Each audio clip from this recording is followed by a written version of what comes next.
आप हटिए, मोदी जी को हटाइए, रिजाइन दिलवाइए अगर देश नहीं संभल रहा है तो। और राहुल जी ही हर बात के जिम्मेदार है, पंडित नेहरू हर बात के जिम्मेदार है, तो राहुल जी को बनाइए प्रधानमंत्री, राहुल जी से फिर सवाल कीजिए। गुरनाम सिंह चढ़ूनी जी जेल में है, जो जान रहे हैं कि नेशनल मीडिया को तो खरीद लिया गया है, वो मुंह पे सेलुटेप लग गया है, लेकिन जो मीडिया को नहीं खरीद सके हैं उनको धमकाया जा रहा है, खुले आम सबके मोबाइल के सामने, वीडियो के सामने धमकाया जा रहा है। सब ढोंग है, दिखाने का कुछ और, हाथी का दांत जैसे दिखाने का कुछ और होता है और खाने का कुछ और आता है, वैसे मोदी जी का वैसे ही करती है, यूज कर रही है दलित पिछड़ों को भाजपा। आज कहाँ पहुंच गए हैं, आज जो आरक्षण को सीधे नहीं खत्म करके पूरा सब सरकारी संस्थान को प्राइवेट हाथों में दिया जा रहा है, तो दलित पिछड़ा कहाँ से आरक्षण लेगा।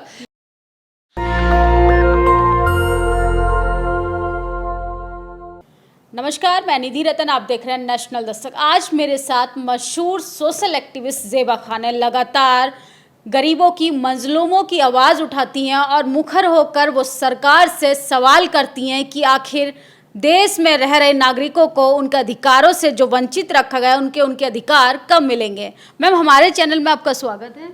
शुक्रिया निधि जी, बहुत बहुत। और पहले तो आपने जो पहचान बनाई अपनी खुद की, आवाज़ उठाकर लगातार आप उन मुद्दों पे, गंभीर विषयों पे आवाज़ उठाती हैं, और आपने एक पहचान बनाई। भारत जोड़ो यात्रा में भी आप साथ रहीं। भारत जोड़ो यात्रा के बाद आपका सफ़र कैसा रहा? भारत जोड़ो यात्रा के बाद अच्छा सफ़र रहा। यात्रा की याद आती है, यात्रा में जो प्यार, मोहब्बत, सम्मान मिला, उस सम्मान की याद आती है। लोग किस तरह हमसे कम्युनिकेट कर रहे थे, ये सब बातें बहुत ज़्यादा हम मिस करते हैं यात्रा के बाद। हकीकत तो ये है। लेकिन उसके बाद से, यात्रा के बाद मैं कर्नाटक इलेक्शन में भी थी, चुनाव कैंपेन में गई थी। वहाँ से आने के बाद अभी दिल्ली में हूँ। लगातार अपने जो बहनें हैं, जो रेसलर बहनों के लिए, उनकी आवाज़ को मजबूत कर रही हूँ। और अभी आजकल लॉ के पेपर चल रहे हैं 4th सेमेस्टर का, तो एग्ज़ाम दे रही हूँ। अच्छा, आप लगातार सड़कों पर रहती हैं, आवाज़ उठाती हैं, लगातार भागदौड़ भी करती हैं, इसके बावजूद आप पढ़ाई भी कर रही हैं।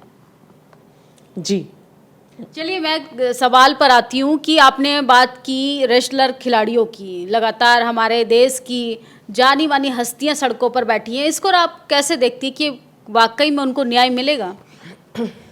हम कोशिश कर रहे हैं, और हमारी बहनें जो हैं, रेसलर बहनें, सभी कोशिश कर रही हैं, और देश देख रहा है कि ऐसी मजबूत शख्सियत जिन्होंने विदेशों में देश का मान सम्मान बढ़ाया, देश का सर गर्व से ऊंचा हुआ। जब वो मेडल्स जीती तो देश की बेटी, देश की बेटी मोदी जी भी बोलते थे, और पूरा सिस्टम बोलता था, है ना, और अपनी वाहवाही उससे करते थे। लेकिन आज जब वो बेटियां इंसाफ मांग रही हैं और जंतर मंतर पर बैठी थी, तो उन्हें किसी कूड़े कचड़े की तरह बल प्रयोग करके, शक्ति प्रयोग करके उठाकर जंतर मंतर से बाहर फेंक दिया गया। तो मैं सिर्फ एक बात, एक तरफ ध्यान आकर्षित करना चाहती हूँ कि सोचिए, जब इतनी मजबूत महिलाएं जिसके साथ देश की बड़ी बड़ी हस्ती खड़ी हैं, उन्हें इंसाफ नहीं दिया जा रहा है, उन्हें इंसाफ नहीं मिल रहा है। बृजभूषण अब तक अपने पद पर बैठे हुए हैं, तो आम महिलाओं के साथ क्या होगा? अगर किसी आम महिला के साथ कोई घटना हो जाएगी तो क्या उन्हें इंसाफ मिलेगा?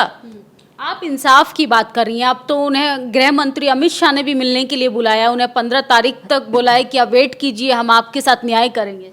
चलिए, अब तक तो नहीं हुआ ना, देखते हैं 15 तारीख के बाद क्या होता है, न्याय मिलता है या न्याय नहीं मिलता है। अगर सही में न्याय देने की मंशा होती ना, तो कम से कम बृजभूषण जी उनको पद से हटाया जाता, एक प्रक्रिया शुरू होती। लेकिन यहाँ पर तो एक प्रक्रिया की भी शुरुआत नहीं हुई है। बेटियां रो रही हैं, बेटियां तड़प रही हैं। बेशर्मी की हद तो देखिए, उन बेटियों को न्याय के जगह उन्हें जाट बता दिया जा रहा है, जाटों की बेटियां।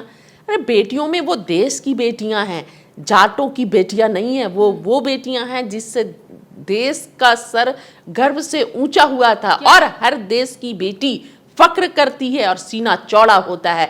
वो देश की हर एक बेटियों की आइडियल है।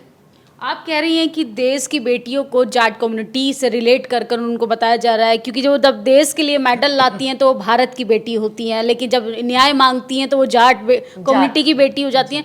क्या इस देश में न्याय जाति के या किसी कम्युनिटी के आधार पर दिया जाता है? देखिए, जो चल रहा है देश का जो प्रेजेंट सिनेरियो है उसको देखकर तो यही लग रहा है कि जाति के आधार पर ही दिया जा रहा है।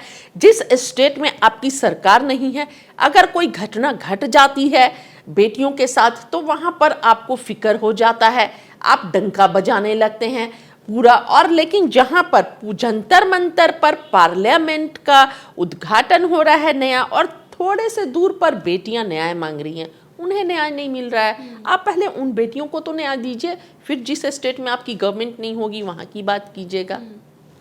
आप भारत जोड़ो यात्रा में थी, लगातार आपने लंबे सफ़र का एक सफ़र तय किया, लेकिन कांग्रेस बेटियों के समर्थन में क्यों नहीं आ रही है लगातार? हालांकि वो सिर्फ कुछ समय के लिए मीटिंग करने के लिए लोग आते हैं, लेकिन उनके साथ धरना प्रदर्शन पे क्यों नहीं बैठने के लिए किसने तैयार? बोला नहीं बैठती हैं? बिल्कुल बैठती है, आवाज उठाती है। प्रियंका जी बोल रही हैं लगातार। हमारी महिला मोर्चा की जो प्रेसिडेंट है नेटा डिसूजा जी, वो आके समय दी हैं, वो बैठी हैं। मैं क्या कांग्रेस पार्टी से नहीं हूँ? मैं जा रही हूँ लगातार, और जरूरत पड़ेगी तो हम बहन बेटियों के लिए देश की अपने हर वक्त हर पल खड़े हैं, लाठी गोली खाने के लिए तैयार है।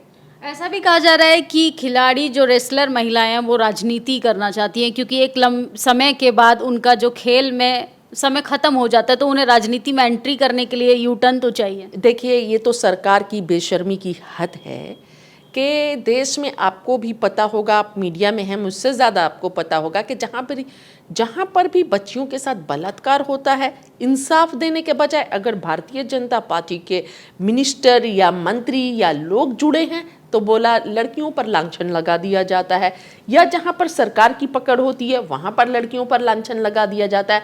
मनीषा वाल्मीकि के साथ क्या हुआ? एक ट्रेंड चल गया है, आधे रात में शव को जला देना, और अगर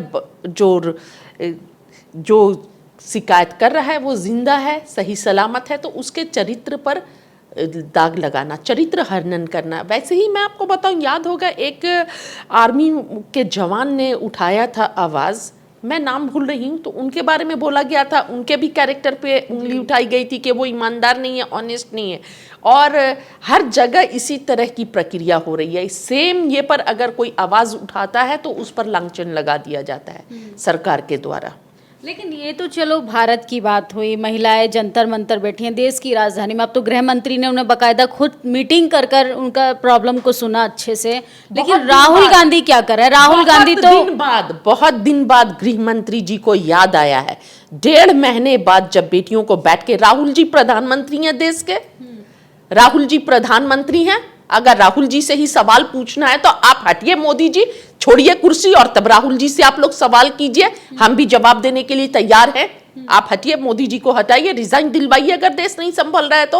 और राहुल जी ही हर बात के जिम्मेदार है, पंडित नेहरू हर बात के जिम्मेदार है, तो राहुल जी को बनाइए प्रधानमंत्री, राहुल जी से फिर सवाल कीजिए, हम सब जवाब देंगे। 24 में तो अब अच्छे से बीजेपी अच्छा काम करेगी। नया संसद बना दिया, संसद का इसीलिए यहाँ पर उद्घाटन किया गया था कि अच्छे से डेमोक्रेसी के आधार पर काम किया जा सके। देखिए, संसद भवन से डेमोक्रेसी मजबूत नहीं होती है, डेमोक्रेसी दिल में होना चाहिए।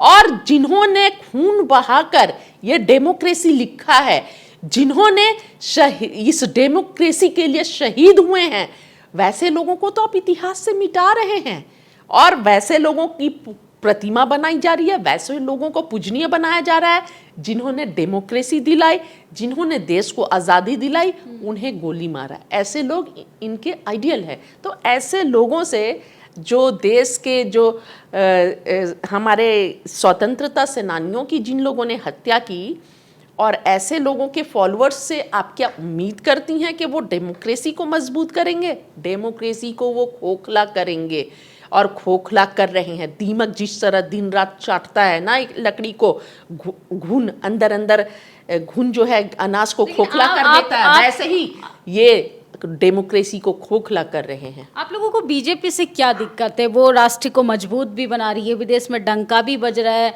और 80 करोड़ लोगों को फ्री राशन भी दे रही है। वो जो फूड सिक्योरिटी एक्ट है 2013 में मनमोहन सिंह जी ने लाया था। और आपको ये पता हो कि जिस कांग्रेस पार्टी ने जितने लोगों को बिलो पॉवर्टी लाइन से ऊपर खींचा था, उससे ज़्यादा लोगों को भारतीय जनता पार्टी ने सिर्फ इस 9 सालों में पॉवर्टी लाइन के नीचे भेज दिया है। हमें भाजपा से क्यों दिक्कत होगी? हमें कोई दिक्कत नहीं है। भाजपा को दिक्कत है कांग्रेस पार्टी से, भाजपा को दिक्कत है पंडित नेहरू से, भाजपा को दिक्कत है राहुल गांधी जी से। हर बात में अगर आप सवाल भाजपा से करते हैं, नरेंद्र मोदी जी से करते हैं, तो वो बोलते हैं अरे नहीं ये तो पंडित नेहरू जी का गलती है, अरे कांग्रेस ने क्या किया। आप सवाल उनसे करते हैं 9 साल में क्या हुआ, तो वो गिनवाएंगे कि कांग्रेस ने 70 सालों में क्या किया है। तो ये हास्यास्पद स्थिति जो है। 70 सालों में नहीं हो पाया वो 9 सालों में कैसे हो? वो 24 में मोदी जी को जिताइए और जो अधूरे काम रह गए हैं उसको पूरा कितने कीजिए। दिनों से rising sun shows the day, rising sun shows the day, ये फ्रेज सुना होगा आपने। तो 9 सालों में देश की जनता ने देख लिया है। सबसे पहला वादा 15 लाख रुपए हर व्यक्ति के अकाउंट में आएंगे, वो चुनावी जुमला निकला। किसानों की आय दुगनी होगी, वो जुमला निकला। किसानों की आय दुगनी क्या होगी, वो बेचारे लटखा रहे हैं। आज हमारे पूजनीय पिता समान गुरनाम सिंह चढ़ूनी जी जेल में है। यहाँ पर दिल्ली में बेटियां मांग कर रही हैं कि भारतीय जनता पार्टी के मिनिस्टर पर कार्रवाई की जाए, उन्हें जेल भेजा जाए, पर वो जेल में नहीं जाते हैं। उसके जगह एक शरीफ आदमी, एक ईमानदार आदमी गुरनाम सिंह चढ़ूनी, जो देश के किसानों की आवाज बन रहा था, जो सूरजमुखी पर एमएसपी मांग रहा था, किसान शहीद भी हुए, मार भी पड़ी, लाठियां भी पड़ी, और वो जेल में है। ये इंसाफ है देश में, और ये डेमोक्रेसी है देश की। 12 तारीख को आपको पता होगा, मैं बताना चाहती हूं यहां पर के किसानों का सब जमा हो रहे हैं। बहुत बड़ी महापंचायत हो रही है 12 तारीख को पिपली में। और आपको पता होगा किस तरह मीनाक्षी लेखी जी भागी जब सवाल किया मीडिया वाले भाई ने कि बताइए मैडम, तो भागने लगी। और किस तरह स्मृति ईरानी जी मीडिया वाले भाई को धमका रही हैं, जो जान रहे हैं कि नेशनल मीडिया को तो खरीद लिया गया है, वो मुंह पे सेलुटेप लग गया है, लेकिन जो मीडिया को नहीं खरीद सके हैं उनको धमकाया जा रहा है। खुले आम सबके मोबाइल के सामने, वीडियो के सामने धमकाया जा रहा है। तो सोचिए ये अंदर से कितने पापी होंगे, और अंदर से छिपकर बंद रूम में ये क्या करते होंगे। लेकिन मोदी जी की बात करें तो मोदी जी के मन में तो इतना दर्द है कि वो खुद उड़ीसा जाकर चेक करते कि रेल दुर्घटना की असली वजह क्या है। इतिहास का सबसे भयावह रेल दुर्घटना, 3 ट्रेन एक साथ टकराती है। दुख के साथ कहना पड़ रहा है कि मोदी जी वहां भी कैमरे के साथ गए और वहां भी मोदी मोदी के नारे लग रहे हैं। सब ढोंग है, दिखाने का कुछ और, हाथी का दांत जैसे दिखाने का कुछ और होता है और खाने का कुछ और आता है। वैसी मोदी जी का ट्रेन का ओपनिंग होता है तो मोदी मोदी मोदी, और जब ट्रेन की दुर्घटनाग्रस्त होता है तो इसका जिम्मेदार कौन है? ऐसे जो कोई भी क्राइम करता है उसके साथ नहीं है। जो भी क्रिमिनल्स हैं, जो इस तरह का क्राइम करते हैं, उनके साथ सख्त से सख्त कार्रवाई होनी चाहिए। ठीक है, हम साथ नहीं हैं खड़े, लेकिन यहाँ पर सत्ता में बैठे लोग, प्रधानमंत्री, गृह मंत्री, सभी चुपचाप बैठे में और अपने मंत्री महोदय को बचा रहे हैं। देश की अभिमान, देश की स्वाभिमान रेसलर्स, एक मंत्री की कोई हैसियत नहीं है रेसलर्स के आगे। वैसे ही करती है, यूज कर रही है दलित पिछड़ों को भाजपा। आज कहाँ पहुंच गए हैं?